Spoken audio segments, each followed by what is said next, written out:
השקעה בנדל"ן היא מלאת פוטנציאל, אך גם בעלת סיכון. כשבוחרים להשקיע בנדל"ן בשווקים בינלאומיים, הפוטנציאל גדל, ויחד עם זאת עולה הצורך להכיר מקרוב את שוק היעד. כדי להתמצא יותר טוב בנעשה בשווקים הבינלאומיים, נשוחח עם פרופסור לורנס רייבלינג, שותף מייסד ויו"ר חברת Taurus. Hello, Lawrence. Hello. How do you see the current situation of real estate markets? Are the high real estate prices we see now in prime locations sustainable? Well, I'm in real estate for 35 years, and I have seen a lot of unusual situations, but what we observe right now is unique.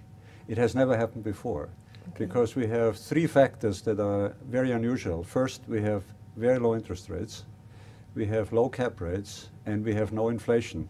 At the same time, real estate prices have risen considerably. What is a proper response for investors in this market situation? There are two necessary responses. One response is to look for value-added components in real estate. And the second one, which we feel is equally important, is international or global diversification. You mentioned diversification. This might be easier said than done in a real estate portfolio. How can investors enter global markets without overpaying or failing at the lack of market knowledge? Well, like most things, it's easier to talk about it than to do it. But the only real avenue to enter international real estate or even global real estate is by having a diversified international partner that's already in place. Which global markets offer the greatest potential? Well, we talked about three parameters in the beginning: low interest rates, low inflation, and so forth. So we have to look at parameters that are different. So we have to look at markets where we have employment growth, and we have also population growth. So after analyzing dozens of markets worldwide, we can't be in all of them. We decided that Turkey and India are well positioned for future growth and value appreciation. So you mentioned India. What do you think about the negative current headlines about the country? Well, you as a journalist know very well how quickly a story goes out of proportion.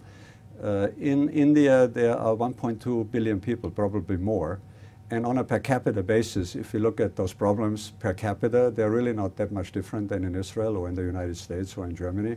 So it might be a fantastic time to invest because the markets are talked down.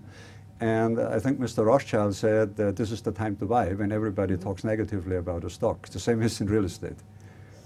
Okay, so finally, how do these markets compare to your home territory, the US? Well, of course, you can't compare apples and oranges. And there are totally different risks if you operate in India or in Turkey than in United States or in Canada. The United States are the most transparent and sophisticated real estate market, but that also is a risk. You're competing against incredibly competent companies and people about every deal, whereas in emerging markets very often there is hardly any competition. So it has good sides and bad sides, you just have to know where you belong. Thank you very much, Lawrence. It was my pleasure, Adaya.